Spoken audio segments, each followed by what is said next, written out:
os israelitas fiéis são salvos de perigos iminentes. Vou fazer toda a leitura, depois a gente volta refletindo.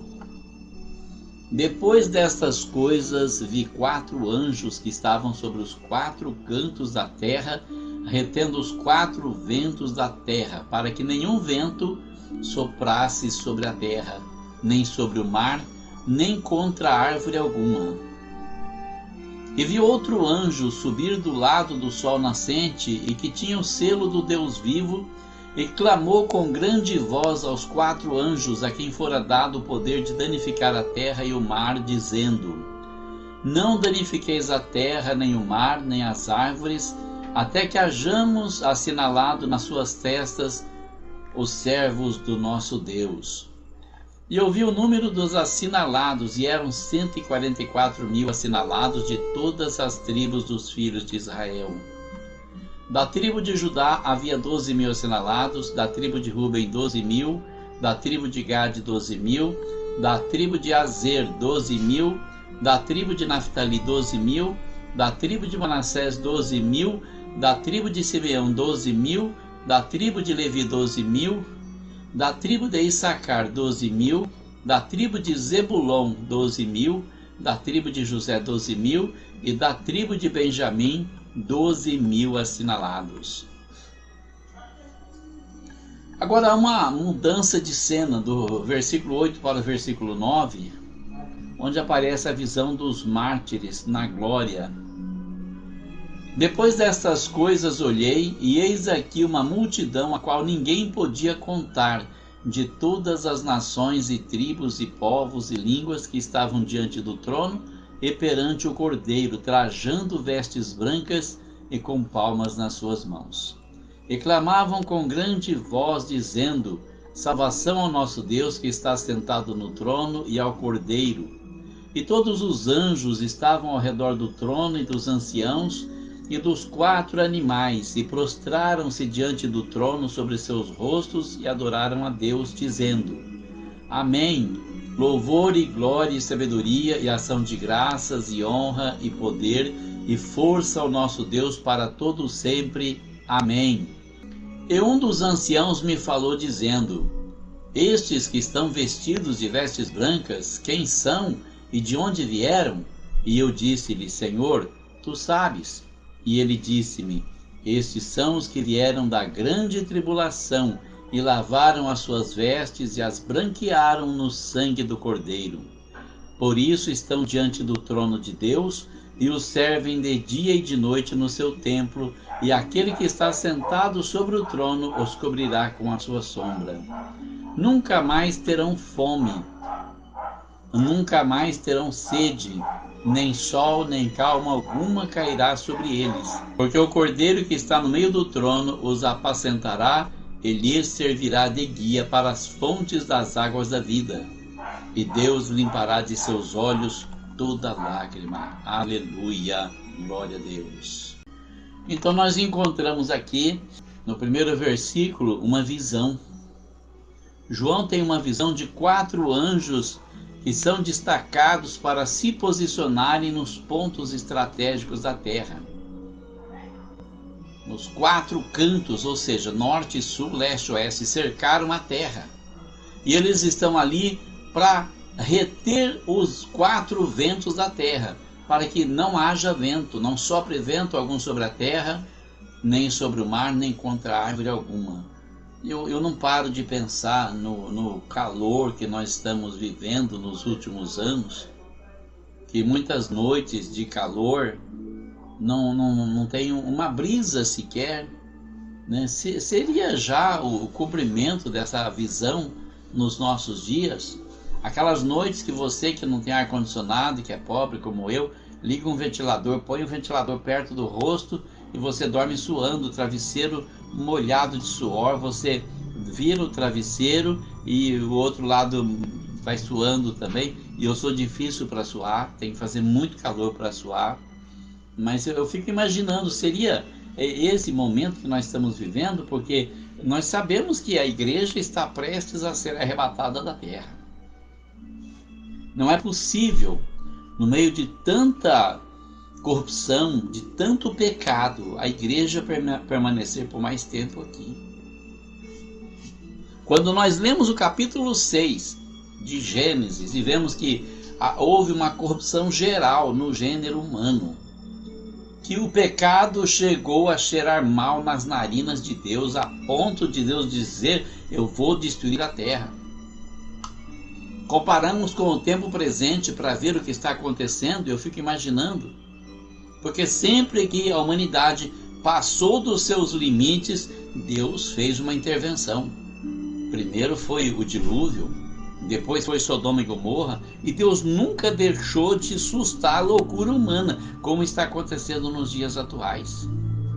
Quanta traição, quanta mentira, quanto adultério, quanto roubo, quanta corrupção, não somente no governo, mas em todo o escalão da humanidade, o egoísmo, a insensibilidade, a maldade, a malícia tomando conta de tudo, a nossa juventude se corrompendo. Eu fico às vezes indignado numa sala de aula quando eu vejo coisas que me deixam estarrecidos.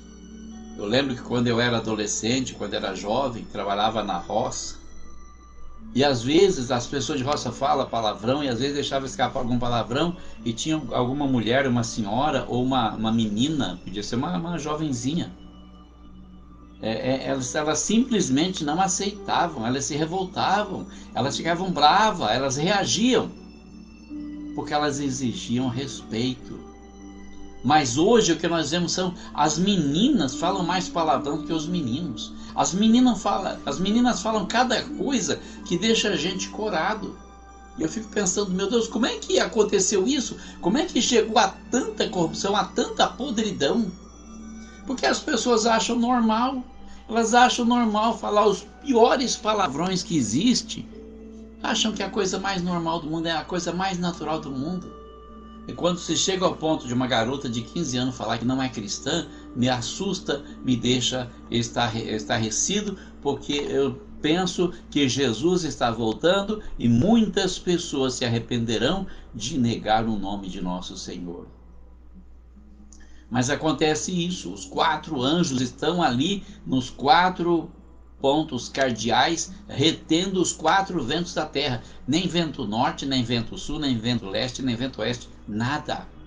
Simplesmente parado, nem na terra, nem no mar. Eu acredito que na época de João isso era muito importante, porque existiam as caravelas, aqueles navios que eram tocados, eram empurrados pelo vento, e então isso realmente representava uma verdadeira tragédia. Quem estava no meio do mar ficava lá até o vento voltar. E se demorasse para voltar, morria, porque não tinha água potável, a água acabava. Então era bastante trágico uma situação dessa. Mas nós vimos a seguir, no versículo 2, ele diz assim: vi outro anjo subir do lado do sol nascente, ou seja, do lado que o sol nasce. No caso aqui nós viríamos aqui do lado do leste, né? Porque é de cá que o sol nasce. O norte está para cá, para o lado aqui para o lado de Minas, e para cá para o lado de São Paulo está o sul. Então acredito que norte, sul, leste, oeste. Deve ser oeste. Vinha desse lado e tinha o selo do Deus vivo na mão. O que era esse selo? Era um marcador. Era como o selo que se marcava as correspondências. Você fazia um pergaminho, escrevia uma carta, enrolava ele, colocava um selo, ou seja, você lacrava. E aquele selo significava que só a pessoa poderia abrir. Então, quando chegava no destinatário, a pessoa quebrava aquele selo, abria a carta para ver o que estava escrito. Ele tinha esse selo, e tinha o selo para marcar pessoas, e clamou com grande voz aos 4 anjos a quem fora dado o poder de danificar a terra e o mar, dizendo: não danifiquem a terra, nem o mar, nem as árvores, até que nós hajamos assinalados nas suas testas os servos do nosso Deus. Ou seja, o povo de Deus tem a marca de Deus. O povo de Deus não vai passar pela grande tribulação. O povo de Deus não vai sofrer a ira que Deus vai despejar sobre a terra por causa do pecado, da corrupção, da maldade, porque Deus é fiel para preservar o seu povo. ele assinala os seus servos na testa para que eles possam ser livres de toda a ira que virá sobre a terra. Mas nesse caso aqui especificamente, os assinalados são do povo de Israel. Quantos israelenses hoje são salvos? Tem muitos, mas ainda não chega a ser um número significativo, porque muitos deles ainda esperam a vinda do Messias. Eles não acreditam que Jesus é o Messias, o Salvador. Tem um famoso pensador que disse que uma mentira 1000 vezes propagada torna-se verdade. Eu acredito nisso porque o povo de Israel recebeu a mentira daqueles sacerdotes corruptos do tempo de Jesus, que o corpo tinha sido roubado, e eles nunca aceitaram que Jesus é o Salvador. Tem muitos judeus cristãos, muitos judeus que seguem Jesus, são servos fiéis, dedicados, mas a maioria deles ainda está esperando a vinda do Messias. Eu ouvi o número dos assinalados e eram 144.000 assinalados de todas as tribos de Israel. Olha, eu não vou passar versículo por versículo, porque no caso dos assinalados, são 12.000 de cada tribo que são assinalados. Deus escolhe esses 144.000. Nós vamos encontrar eles novamente lá na frente, em Apocalipse, eles aparecem novamente, andando com o Cordeiro para todo lado onde o Cordeiro vai. Onde Jesus vai, eles estarão juntos.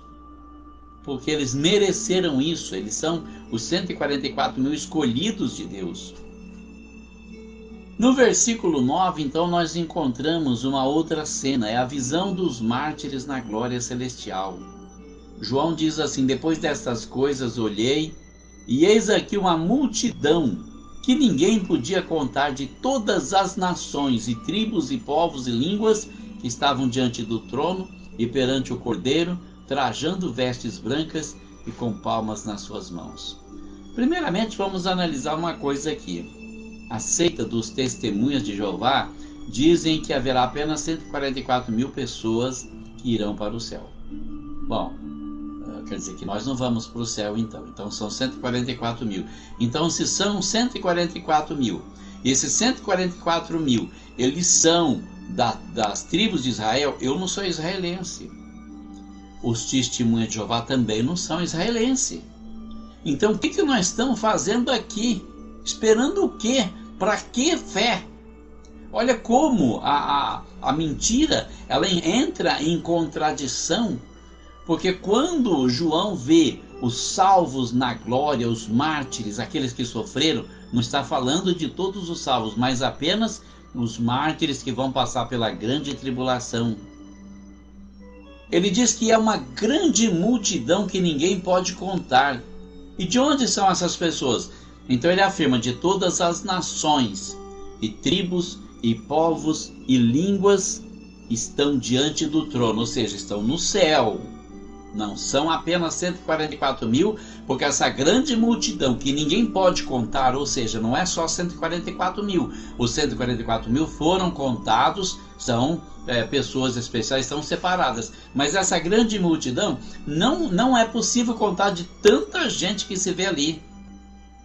Estão diante do trono, estão diante do Cordeiro, trajando vestes brancas, ou seja, roupas de santidade, de pureza, e com palmas nas suas mãos. Vamos ver aqui agora o versículo 10, que diz assim: e clamavam com grande voz, dizendo: salvação ao nosso Deus, que está assentado no trono, e ao Cordeiro. É um hino de louvor a Deus, é um hino de glória a Deus. Estão ali, estão louvando, estão bendizendo, porque eles acharam a salvação. Passaram sim pela grande tribulação, sofreram muito, muitos deles pagaram com a vida pela sua fé. Mas agora eles encontraram a salvação. Estão dizendo ali que eles devem a sua salvação ao nosso Deus, que está sentado sobre o trono, e ao Cordeiro de Deus, que tira o pecado do mundo. E no versículo 11, todos os anjos estavam ao redor do trono e dos anciãos e dos 4 animais. Aqui diz animais, mas são os 4 seres viventes, que João nunca soube decifrar exatamente o que seria isso. Eu tenho uma teoria que esses 4 seres viventes, representa as 4 categorias de anjo que tem no céu: os querubins, os serafins, os anjos e os arcanjos. Que arcanjo, na verdade, a Bíblia só menciona um. Talvez tenha mais, mas a Bíblia não revelou. Só revela o nome de um arcanjo, que é Miguel. Gabriel não é arcanjo, ele é anjo, e não tem outro nome de anjo no céu. Outros nomes inventados, Rafael e não sei o que lá mais, é invenção pura, porque não tem na Bíblia. A Bíblia não revela isso. Então, tem apenas 2 nomes de anjo, que é o arcanjo Miguel e o anjo Gabriel, o mensageiro de Deus. E parece que eles estão ali numa reunião, porque estão todos ao redor do trono, como se Deus falasse: reúnam todos aqui, os anciãos, os 4 seres viventes, ou seja, as 4 categorias de anjos, né? E reúnam-se aqui que nós temos uma reunião para fazer. E eles se prostram diante do trono, eles caem com o rosto por terra e eles adoram a Deus a todo tempo e repetem: amém. Ou seja, estão concordando com Deus, com seus decretos, com aquilo que o Senhor determina, e dizem: louvor e glória e sabedoria e ação de graças e honra e poder e força ao nosso Deus para todo sempre, confirma. Amém. E é nesse momento que aparece mais uma revelação para João. No versículo 13, um daqueles anciãos se volta para João e diz assim: João, quem são esses que estão vestidos de roupas brancas? E de onde eles vieram? João não sabe, ele está apenas observando, ele está abismado com tudo aquilo, ele está admirado, vendo tanta gente como ele nunca pensou em ver diante do Senhor. E ele disse: meu Senhor, tu sabes. Quer dizer, eu não sei, o Senhor sabe, mas eu não sei, o Senhor pode me dizer. E o ancião responde: estes são os que vieram da grande tribulação e lavaram as suas vestes e as branquearam no sangue do Cordeiro. Olha a metáfora aparecendo outra vez aí, né? Os que vieram da grande tribulação e lavaram as suas vestes. As vestes brancas representam a santidade, a pureza que nós devemos ter, daquela que o autor aos Hebreus diz: segui a paz com todos e a santificação, sem a qual ninguém verá o Senhor. Então, o que são essas vestes brancas? São a santidade, são a pureza. Pureza de coração, pureza de mãos, pureza de atitudes. Num mundo que nós vimos hoje, onde o meio evangélico está tão corrompido de mentira, de engano, de pessoas que não são capazes de refrear as suas paixões, as suas mentiras, a sua cobiça, a sua ambição. Diz que eles vieram da grande tribulação, mas não foi por causa do sofrimento que eles entraram no céu. Eles entraram no céu porque eles lavaram e purificaram e branquearam as suas vestes no sangue do Cordeiro. Então, glória ao Cordeiro, ao Cordeiro de Deus que tira o pecado do mundo. É o Cordeiro de Deus que pagou pelos nossos pecados. Então, é nesse sacrifício vicário que eles lavam as suas vestes, branqueiam suas vestes para comparecer diante de Deus. Lembra aquela parábola também que Jesus conta daquele rei que celebrou as bodas do seu filho e mandou sair os seus servos pelas encruzilhadas e chamar todo mundo e mandou as pessoas entrar naquela festa, porque os convidados não eram dignos.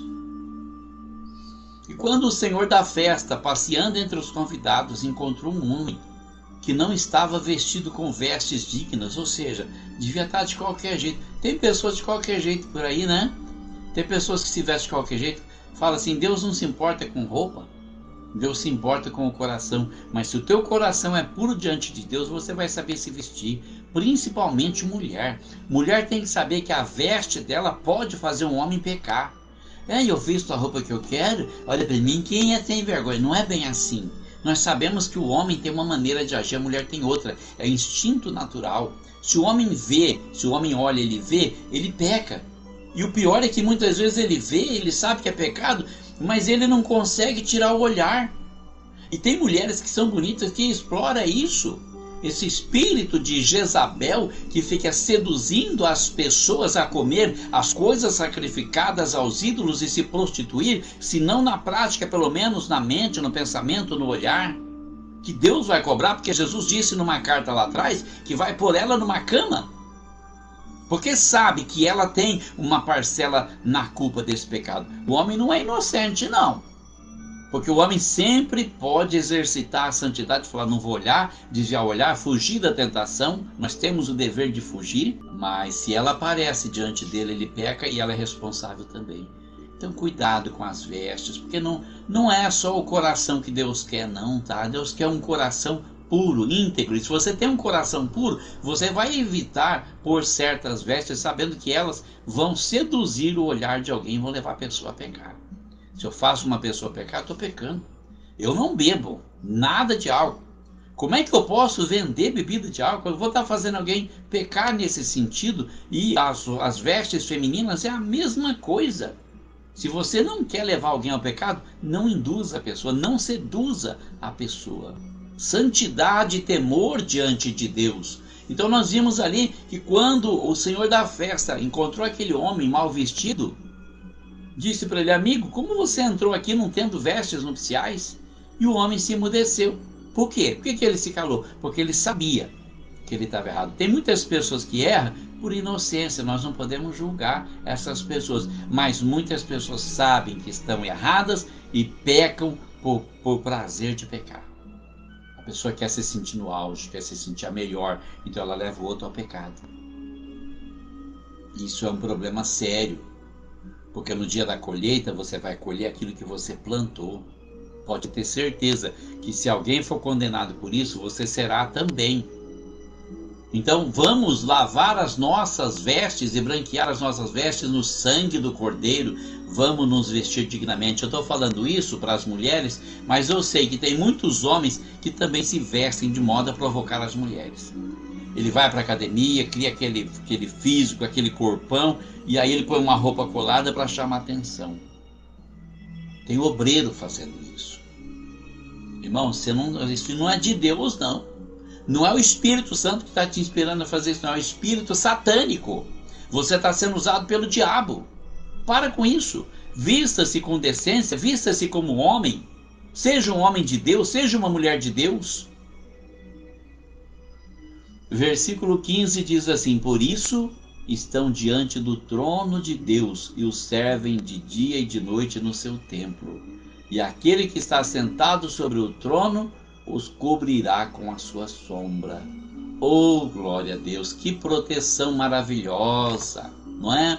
Proteção maravilhosa, porque eles estão agora diante do trono de Deus, eles têm contato direto dia e noite, estão dia e noite no templo de Deus, ou seja, diante do altar de Deus, no templo eterno, onde Deus habita, onde Deus vive. E diz a promessa, aquele que está sentado sobre o trono, ou seja, Deus, o Criador, os cobrirá com a sua sombra, estarão na proteção de Deus, ninguém toca mais neles. Que momento glorioso para a igreja, né, irmãos? Aquele momento que nós sabemos que não vai mais haver tentação. Você não vai ter mais nenhuma necessidade fisiológica. Você não vai ter mais nenhuma necessidade emocional. Você não vai ter fome, você não vai ter sede, você não vai ter desejo de pecar. Você não vai se irar, você não vai ter tristeza nem saudade. Você estará sob a guarda e a proteção do Criador. Versículo 16 confirma: nunca mais terão fome, nunca mais terão sede, nem sol, nem calma alguma cairá sobre eles. Oh, glória a Deus! A eterna felicidade, isso sim é o eterno descanso. Muitas pessoas hoje aprenderam com os crentes, quando alguém morre, falar, descansou nos braços de Deus. Será? Muitas vezes você está aqui falando, essa hora ele está descansando nos braços de Deus. E a pessoa está sendo atormentada no inferno, porque viveu uma vida longe de Deus. Viveu uma vida sem querer saber da palavra de Deus, sem perguntar pelo Senhor, sem procurar saber qual era o caminho da salvação. Ou está achando que é assim, morrer aqui, Deus já recolhe e leva para lá. Para quê? Para criar problema para ele lá em cima? Porque se não obedeceu aqui, não vai querer obedecer lá. E ele expulsou até quem estava lá que foi rebelde, Satanás. Ele vai aceitar rebeldes agora lá só porque você acha que ele foi para o céu. vai se converter, vai procurar uma Bíblia para ler, vai pedir orientação para Deus, pergunta ao Senhor qual é o caminho, porque Ele é fiel e vai te revelar.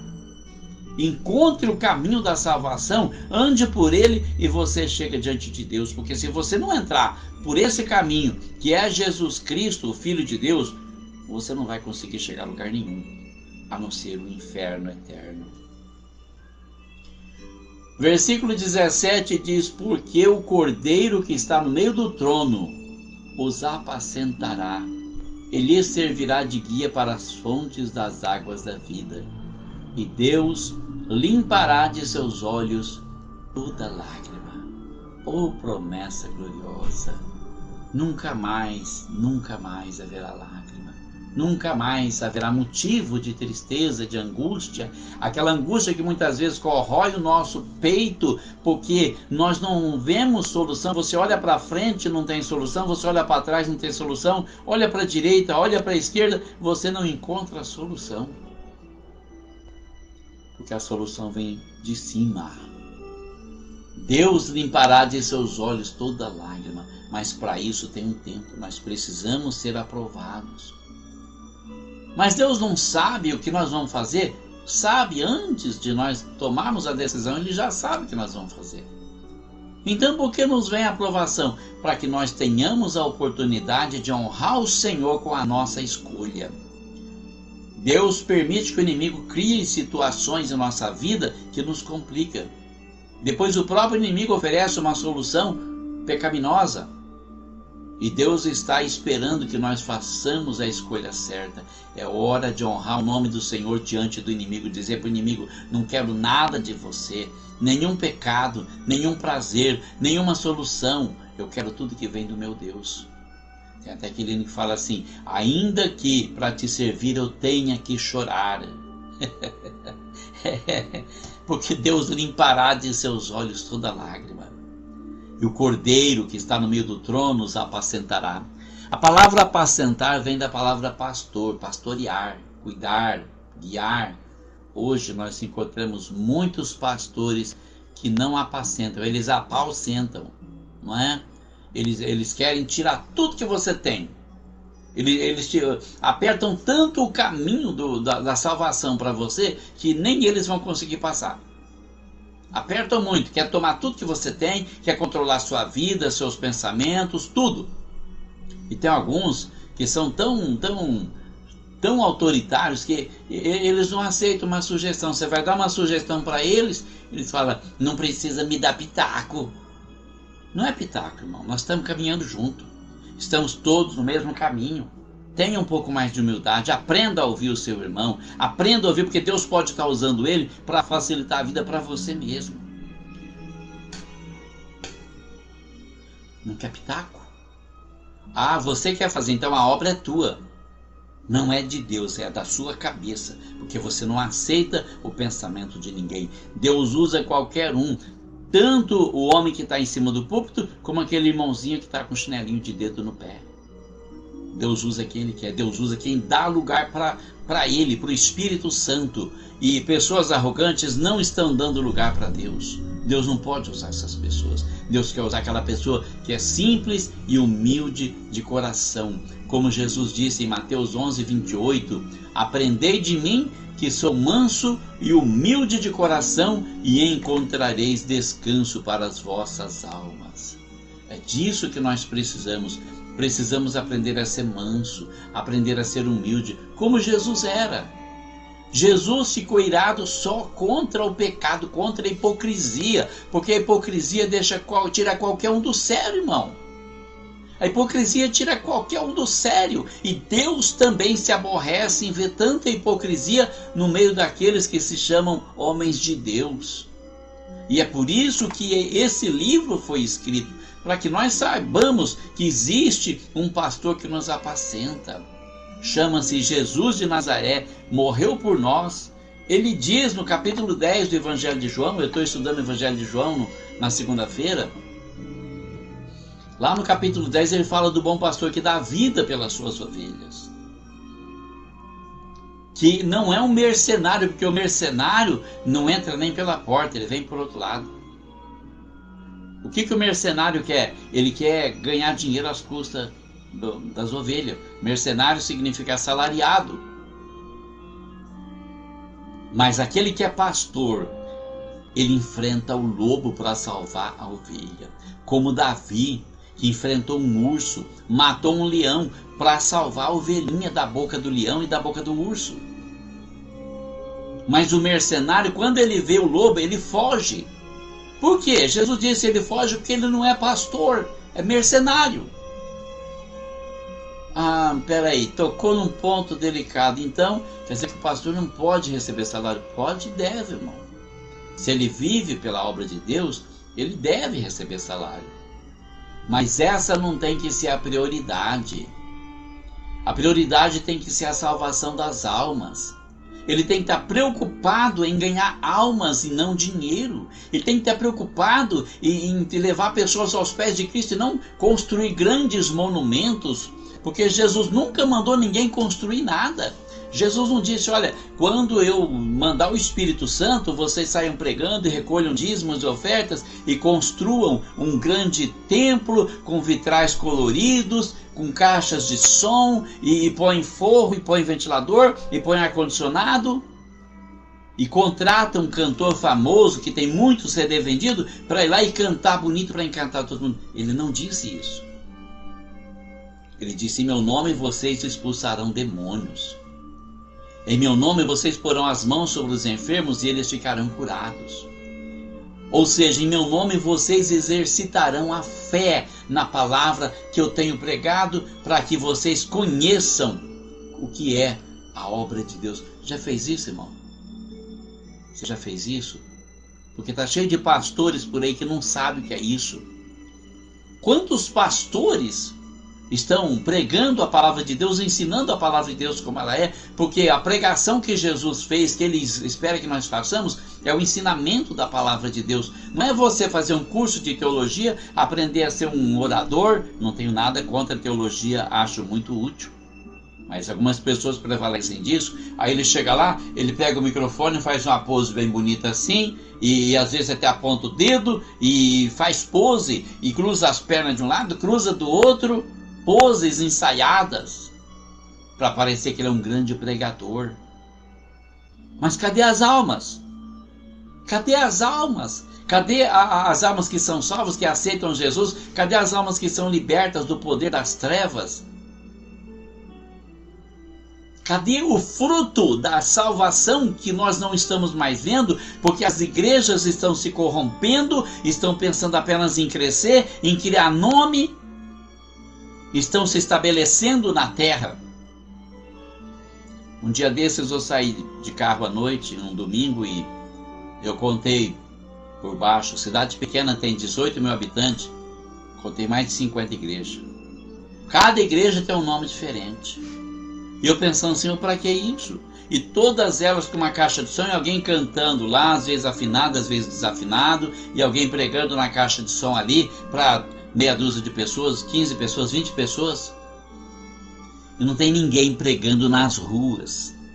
E quantas pessoas estão utilizando esse meio que eu tenho aqui para evangelizar, para levar ao conhecimento da palavra de Deus? Quantos? Não, a pessoa quer uma posição de destaque, senta lá, bota um paletó, uma gravata e aparece o bonitão. O sangue de Jesus tem poder. Pessoas que precisam nascer de novo. Pessoas que se chamam de pastores, porque nós temos dois tipos: os pastores que são chamados por Deus e aqueles que são chamados pastores. E aí começa a surgir uma infinidade de títulos na igreja que não acaba mais. É o pastor fulano, é a pastora fulana, é o missionário, é a missionária, é o presbítero, é o evangelista, é o diácono, é o cooperador, é o levita. Eu falei várias vezes, vou repetir novamente, eu estou cansado de ver pastores que não apacentam, evangelistas que não evangelizam, missionários que não fazem missão. Para de carregar títulos sobre você e vai fazer a obra de Deus. Deixa o Espírito Santo de Deus controlar a sua vida. E se tiver que arregaçar as mangas e trabalhar, pode ir, não mata ninguém não. Pastor Orival lá de Morro Agudo, Ele tem 66 ou 67 anos, não sei ao certo, ele é mais velho do que eu. Ele trabalha até hoje. Ele é pastor presidente, ele poderia falar, não, eu mereço um salário aqui, então vocês me pagam, eu não vou trabalhar não, vou dormir até 10 horas, e depois eu vou orar, e depois eu... Não, ele vai trabalhar, ele pega o carrinho dele, ele vai para a cidade de fora, ele compra produtos que ele vai revender nos mercados, em pacotes menores, vende nos mercados. Então, eu acho que é um exemplo que muitos deveriam seguir. Em vez de ficar lá cobrando, irmão, quem não der dízimo está roubando a Deus. Que roubando a Deus, irmão? Que roubando a Deus? Onde você tirou essa loucura aí? Claro que nós temos que contribuir, isso é óbvio. Lá tem gasto, gasta energia, gasta água, tem que comprar isso, tem que comprar aquilo. É difícil para manter, nós precisamos contribuir, não sou contra.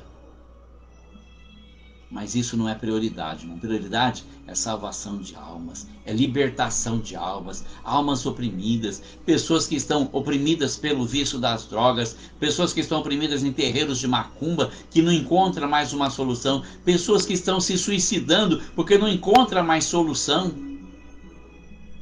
E você lá bonitão, todo empetecado lá, com pose de grande pregador, que não apresenta fruto de salvação, não aparece a alma. Cadê as almas? Vai buscar lá fora onde os pecadores estão. A gente pesca no lago, irmão. A gente não pesca dentro de casa, sentado numa poltrona confortavelmente. Você vai para o rio, você vai para o lago, você vai para o mar para pescar. Então vai pescar lá fora, onde os pecadores estão. Porque é isso que o Senhor está esperando que você faça. Mas quando isso não acontece, o Cordeiro que está no meio do trono nos apacentará, nos servirá de guia para as fontes das águas da vida. E a promessa continua: Deus limpará de seus olhos toda lágrima. Eu vou ficando por aqui. Se algum desses pastores estiver vendo o vídeo, já arranjei inimizade, né? Mas eu não me importo, porque eu quero agradar a Deus. Eu não me importo com pessoas que ficam raiva de mim, que viram a cara para mim. Eu não me importo, não. Eu não me importo com isso, não. Eu já me importei no passado, quando eu estava contaminado pelo vírus das igrejas locais. Não me importo mais, não. Só me importo com uma coisa, em agradar a Deus. Eu só me importo em não envergonhar o nome do meu Senhor. Que as minhas escolhas possam honrar o nome de Deus, apesar das minhas falhas, das minhas limitações, das necessidades que eu ainda tenho. Peço todos os dias, me ajude a honrar o teu nome com a minha vida e me permita honrar o teu nome com a minha morte. É tudo que me importa hoje, honrar o nome do meu Salvador. Que ele jamais seja envergonhado diante do inimigo. Que jamais o inimigo tenha oportunidade de olhar para ele e falar: olha, o teu servo que você diz que é salvo pecando. Que Deus me livre disso. Mas que o Senhor possa dar testemunho da minha vida, como deu o testemunho de Jó, dizendo: observaste meu servo Jó, homem reto em seus caminhos e que se desvia do mal.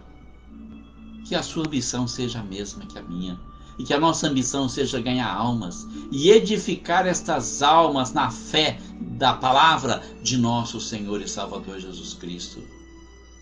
Eu vou parando por aqui. Eu pedi ao Senhor uma palavra antes de começar essa live. Eu creio que Ele me deu a palavra, a unção. Eu estou muito feliz com a palavra que eu falei hoje. Glória a Deus. Estou sentindo uma alegria tão grande aqui dentro. Estou muito feliz mesmo. E eu quero continuar fazendo isso. Eu quero continuar, irmão. Maravilhoso. Servir a Deus é maravilhoso.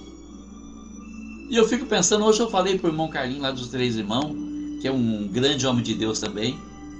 Eu falei para ele, falei: olha, às vezes a gente fica enfiado dentro de um templo e não faz a obra de Deus. Você senta no púlpito e fica lá. Não tem oportunidade para todo mundo, e às vezes é um ou dois só que fala, e você está lá, de repente Deus até te dá uma palavra, mas você não tem oportunidade.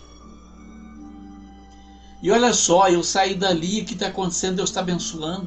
Eu comecei a fazer a live na segunda-feira, agora eu faço live aqui no Facebook na segunda e na sexta, e na quarta-feira eu estou fazendo uma live lá no YouTube, pregando sobre, analisando também a primeira carta do apóstolo João, e quero examinar todos os livros da Bíblia, que se Deus me der graça, nós vamos estar estudando, analisando, para edificar a fé dos irmãos, para trazer conhecimento, para compartilhar esse conhecimento que Deus nos dá. E toda quinta-feira em Morro Agudo, eu saí dali, as portas se abriram de uma tal forma. E tem uma chama queimando dentro do meu coração e eu não posso me calar. Eu tenho que falar. Tudo aquilo que o Senhor colocar na minha mente e no meu coração para falar, eu vou falar em nome de Jesus. Vamos fazer a obra de Deus, irmão. Não sei quanto tempo nós temos aqui na terra, mas eu não quero perder mais tempo. Não estou preocupado em agradar homens. Agora, estou preocupado em agradar o Senhor. Então, não vou perder meu tempo. Eu não sei quanto tempo me resta, mas eu quero gastar esse tempo fazendo a obra de Deus. Que Deus abençoe você, sua família e o Brasil. Fique com Deus, um forte abraço e até a próxima.